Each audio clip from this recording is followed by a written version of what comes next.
Assalamualaikum warahmatullahi wabarakatuh. Halo teman-teman, perkenalkan nama saya Naila Isyamin Alia dengan 3 digit NIM terakhir 136. Nah, di sini saya akan menjelaskan mengenai teori sosial oleh Erik Erikson dan Albert Bandura. Mari kita simak video penjelasan berikutnya. Jadi, Erik Erikson ini sendiri merupakan psikolog asal Jerman Amerika. Beliau terkenal dengan teorinya tentang perkembangan psikososial. Nah, dalam teori ini, beliau menjelaskan bagaimana manusia dapat berkembang melalui 8 tahapan sepanjang hidup mereka, mulai dari bayi hingga lanjut usia. Nah, pada setiap tahapannya, manusia akan dihadapkan dengan konflik psikososial, yakni pilihan antara dua kutub yang saling berlawanan. Kemudian adalah tahap perkembangan psikososial oleh Erik Erikson. Yang pertama, usia 0 sampai 18 bulan. Di sini terjadi kepercayaan versus ketidakpercayaan, di mana bayi belajar untuk mempercayai pengasuh atau sebaliknya, bayi akan tidak percaya. Nah, jika kebutuhan bayi terpenuhi dengan baik, maka akan timbul rasa aman dari bayi kepada orang tua atau pengasuh. Namun sebaliknya, jika tidak terpenuhi, akan timbul rasa ketidakpercayaan. Kemudian, pada tahap yang kedua, usia 18 bulan sampai 3 tahun, yakni terjadi otonomi versus keraguan. Di sini, anak-anak belajar untuk mandiri atau akan meragukan kemampuan mereka. Nah, jika diberi kesempatan untuk mandiri, mereka akan tumbuh secara otonomi. Namun sebaliknya, jika terlalu dikekang atau terlalu sering dimarahi, akan muncul rasa keraguan pada diri anak.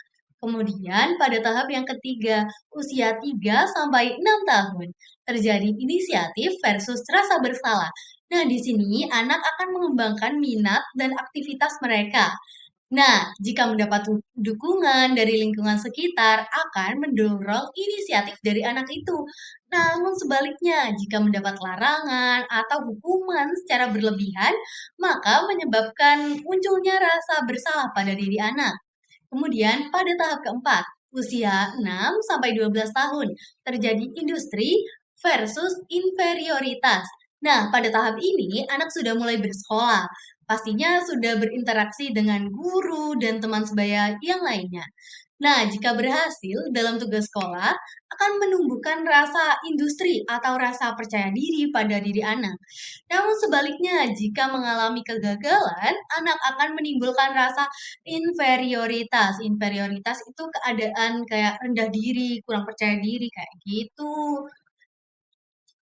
Kemudian pada tahap kelima, usia 12 sampai 18 tahun. Nah, di sini terjadi pembentukan identitas versus kebingungan identitas. Nah, pastinya sudah masa remaja, masa-masa untuk mencari jati diri. Nah, tentunya dipengaruhi oleh beberapa faktor seperti perubahan fisik dan tekanan sosial. Nah, di sini jika berhasil, para remaja akan menemukan identitas mereka, menemukan terbentuk identitas yang kuat kayak tahu kedepannya mau apa gitu. Namun jika mengalami kegagalan di fase ini, maka akan mengalami kebingungan identitas atau krisis identitas begitu. Kemudian pada tahap yang keenam, usia 18 sampai 40 tahun terjadi keintiman versus isolasi. Di sini dewasa muda sudah mulai belajar untuk membangun hubungan intim atau mereka akan merasa terisolasi. Nah, jika berhasil membentuk hubungan dekat, mereka akan menghasilkan keintiman. Namun sebaliknya, jika gagal, akan mengalami isolasi diri, kayak mengurung diri dari halayak ramai. Kemudian pada tahap keenam, pertengahan dewasa. Nah, di sini terjadi generativitas versus keasikan pada diri. Nah, di sini fokus pada membimbing generasi berikutnya, memikirkan karir, masa depan, dan keluarga. Nah, jika berhasil menghasilkan perasaan generativitas, namun jika gagal akan merasa stagnantasi atau kayak tetap gitu aja dan merasa terasing. Kemudian pada tahap yang kedelapan, yakni usia lanjut usia, terjadi integritas versus keputusasaan. Di sini orang tua menerima kehidupan mereka atau merasa putus asa. Nah, mereka akan merasa puas dan damai jika merasa hidupnya bermakna atau integritas. Namun sebaliknya, jika mereka mengalami keputusasaan, akan merasa penyesalan dan kekecewaan, kayak merasa hidupnya sudah tidak bermakna lagi. Kemudian adalah pengaruh teori Erik Erikson. Nah, pengaruhnya antara lain memahami perkembangan manusia secara komprehensif. Kemudian menerapkan pemahaman ini dalam pendidikan, konseling, dan terapi.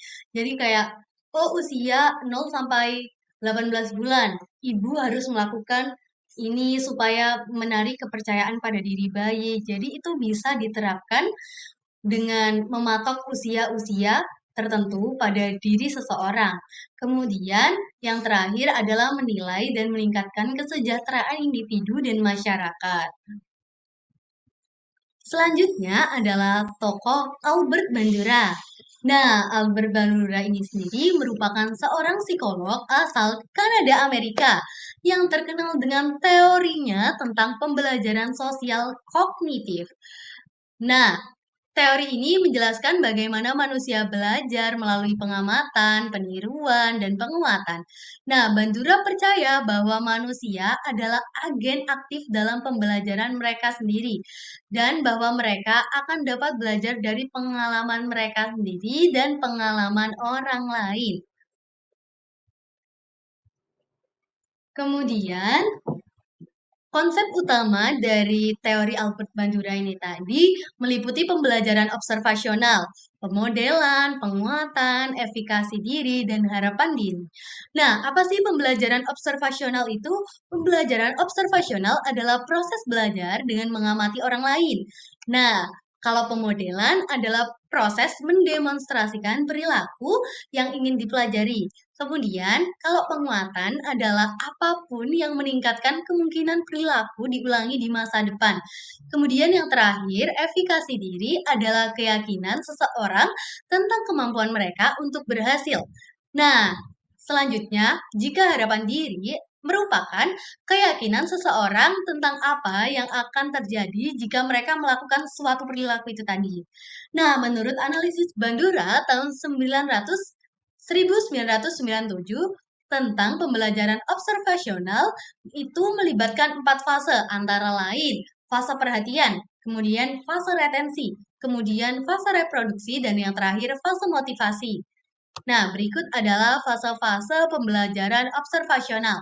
Yang pertama ada fase perhatian. Nah, di fase perhatian ini, tahap pertama dalam pembelajaran observasional, di mana siswa memperhatikan teladan yang atraktif, sukses, menarik, dan populer. Nah, di sini siswa harus memperhatikan model. Jadi, di sini fase memperhatikan.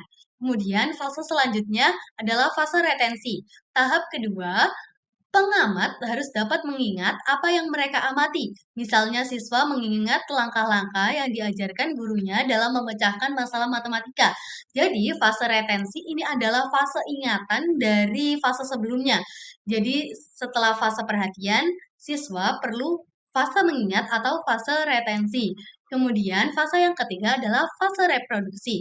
Di tahap selanjutnya ini, siswa akan mencoba menirukan perilaku yang telah mereka amati dan mereka ingat dari model.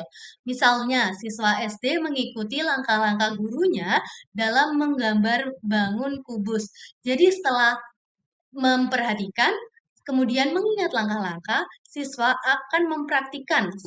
Seperti contohnya, siswa SD ini mengikuti langkah-langkah gurunya dalam menggambar kubus. Kemudian pada tahap yang terakhir, yakni fase motivasi, adalah pengamat harus termotivasi untuk meniru perilaku yang sudah mereka amati. Nah, misalnya seorang atlet termotivasi untuk berlatih lebih keras karena mereka ingin menjadi karena mereka ingin memenangkan kejuaraan. Kemudian selanjutnya adalah model pembelajaran. Nah, di model pembelajaran ini terdapat 2 macam mode pembelajaran. Yang pertama Vicarius dan yang kedua adalah pembelajaran yang diatur diri. Nah, pembelajaran Vicarius Ini adalah proses belajar dengan mengamati perilaku orang lain dan konsekuensi dari perilaku tersebut. Nah, di sini individu dapat mempelajari keterampilan baru, sikap, atau perilaku tanpa harus mengalami secara langsung. Secara garis besarnya, jadi pembelajaran vicarious ini atau dikenal pembelajaran melalui pengamatan. Ketika kita belajar dari pengalaman orang lain, misalnya anak-anak belajar berbicara atau berperilaku dengan mengamati orang tua mereka. Nah, ini sangat efektif dalam mengajarkan perilaku sosial dan keterampilan baru ketika dia tidak perlu mengalami sendiri untuk memahami apa yang harus dilakukan dan apa yang harus dihindari oleh mereka itu. Kemudian pembelajaran yang diatur diri adalah pembelajaran proses di mana individu mengambil inisiatif dan tanggung jawab dalam merencanakan, melaksanakan, dan mengevaluasi pembelajaran mereka sendiri. Nah, secara garis besarnya, pembelajaran yang diatur diri ini merupakan proses di mana individu mengambil inisiatif, tanggung jawab, di mana mereka akan merencanakan, melaksanakan, dan mengevaluasi pembelajaran mereka sendiri dari pengalaman yang telah terjadi. Kemudian, kesimpulan dari presentasi kali ini adalah Erik Erikson dan Albert Bandura ini memberikan kontribusi penting dalam memahami perkembangan dan pembelajaran manusia melalui teori mereka masing-masing. Nah, teori perkembangan psikososial oleh Erik Erikson ini menguraikan 8 tahapan kehidupan di mana individu menghadapi konflik psikososial yang dapat membentuk kepribadian mereka, mulai dari kepercayaan bayi hingga integritas di usia lanjut. Nah, dengan menekankan interaksi antara faktor psikologis dan sosial. Namun, di sisi lain, teori pembelajaran sosial kognitif dari Bandura menjelaskan bagaimana individu dapat belajar melalui pengamatan, peniruan, dan penguatan dengan konsep utama seperti pembelajaran observasional dan efikasi diri serta proses 4 fase, yakni fase perhatian, retensi, reproduksi, dan motivasi. Kedua teori ini tentunya memberikan dasar yang kuat untuk penerapan dalam pendidikan, konseling, dan terapi, guna meningkatkan kesejahteraan individu dan masyarakat. Sekian dari saya. Terima kasih. Mohon maaf bila ada salah kata. Kritik dan saran dipersilahkan atau jika ada pertanyaan boleh dituliskan di kolom komentar. Sekian dari saya. Wassalamualaikum warahmatullahi wabarakatuh.